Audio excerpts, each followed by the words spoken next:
दोस्तों, महाभारत काल में जब पांडव द्यूत क्रीड़ा में अपना सब कुछ गवा देते हैं, तब उन्हें वनवास जाना पड़ता है। वनवास जाने से पहले पांडव भगवान श्री कृष्ण से मिलते हैं और उनसे कहते हैं कि हे भगवान, द्यूत क्रीड़ा में सब कुछ गवाने के बाद अब हम 5 भाई द्रौपदी सहित वनवास जा रहे हैं।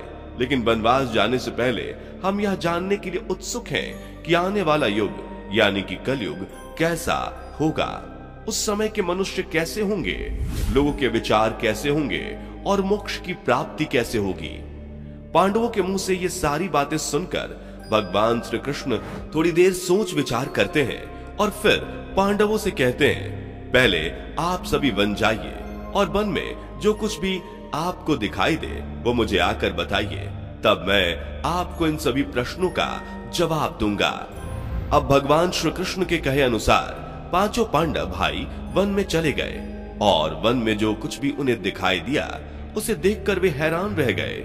उन्हें अपनी आंखों पर यकीन नहीं हो रहा था। कुछ समय वन में बिताने के बाद वे सभी वापस से भगवान श्री कृष्ण के पास लौटते हैं, लेकिन इस बार पांडव के मस्तक पर शिकन था और वे किसी उलझन में पड़े हुए नजर आ रहे थे। जब भगवान श्री कृष्ण ने पांडवों की ऐसी दशा देखी तो उनसे रहा नहीं गया। भगवान ने कहा, आप सभी किस सोच विचार में मग्न हैं, हमें बताएं। अगर संभव होगा तो हम उसका समाधान अवश्य करेंगे। भगवान श्री कृष्ण के मुंह से यह बात सुनकर पांडु पुत्र धर्मराज युधिष्ठिर ने हाथ जोड़कर कहा, हे माधव, हमारी शंका वन में दिखे उन दृश्यों को लेकर है जिसकी कल्पना हमने सपने में भी नहीं की थी। इस पर भगवान श्री कृष्ण कहते हैं, आप सभी एक एक करके मुझे विस्तार से बताएं कि आपने वन में क्या देखा। इस पर युधिष्ठिर सबसे पहले कहते हैं, द्वारका नरेश, हम सभी पांडव भाई वन में पहुंचकर अलग अलग दिशाओं में भ्रमण के लिए निकल गए थे।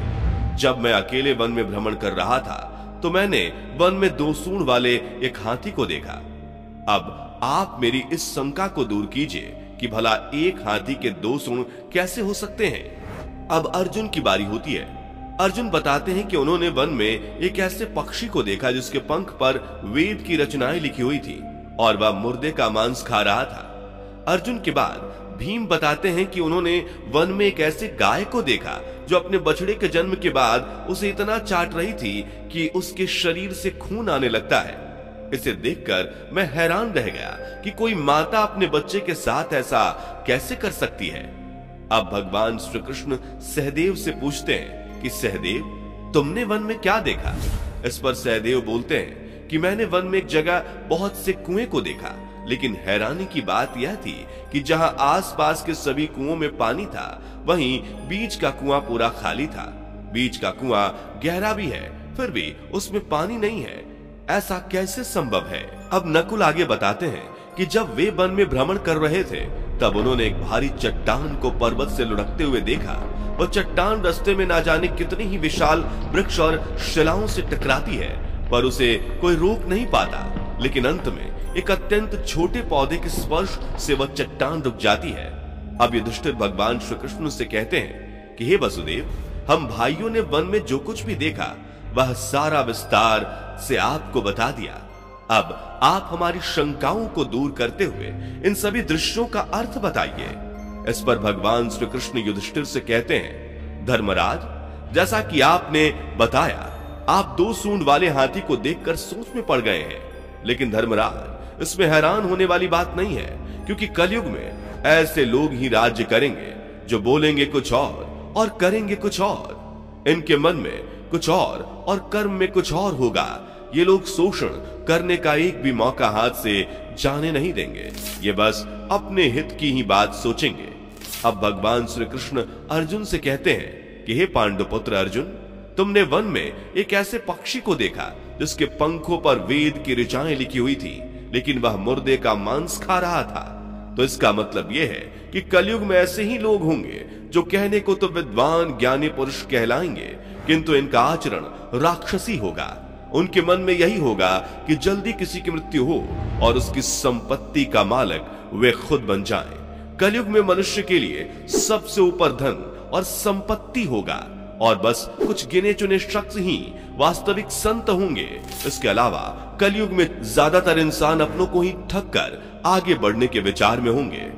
अर्जुन के बाद भगवान श्री कृष्ण भीम से कहते हैं कि हे भीम, जैसा कि आपने देखा एक गाय अपने बछड़े को इतना चाटती है कि उसके शरीर से खून आने लगता है, ठीक उसी तरह कलयुग का मनुष्य भी अपने संतान पर इतना प्यार लुटाएगा कि उसके बच्चे का विकास रुक जाएगा। एक माता की ममता अपनी औलाद को मोह माया और संसार में इस तरह बांध कर रख देगी कि उसके बच्चे का जीवन नष्ट हो जाएगा। अगर किसी का बेटा घर द्वार छोड़कर साधु बनेगा तो हजारों व्यक्ति उसके दर्शन को जाएंगे, किंतु यदि अपना बेटा साधु बनेगा तो वो रोएंगे, विलाप करेंगे कि मेरा बेटा गलत रास्ते पर चला गया। दोस्तों, यहाँ भगवान श्री कृष्ण जीवन की वास्तविकता को बताते हुए कहते हैं कि इंसान को यह समझना होगा कि तुम्हारे पुत्र तुम्हारे नहीं बल्कि उनकी पत्नियों की अमानत है, और पुत्रियां उनके पतियों की, और तुम्हारा यह शरीर मृत्यु की और आत्मा परमात्मा की अमानत है। भीम की जिज्ञासा को शांत करने के बाद भगवान श्री कृष्ण सहदेव से कहते हैं, सहदेव, जैसा कि तुमने वन में देखा कि एक साथ कई कुएं थे, लेकिन सिर्फ बीच वाला कुआं ही खाली था, जिसका मतलब यह है कि कलयुग में धनी व्यक्ति अपनी मन की खुशी के लिए अपने यहाँ विवाह उत्सवों में धन खर्च करेंगे, परंतु अपने आस पड़ोस किसी गरीब को देखकर उसकी मदद नहीं करेंगे, फिर चाहे वह गरीब उनका अपना सगा ही क्यों ना हो।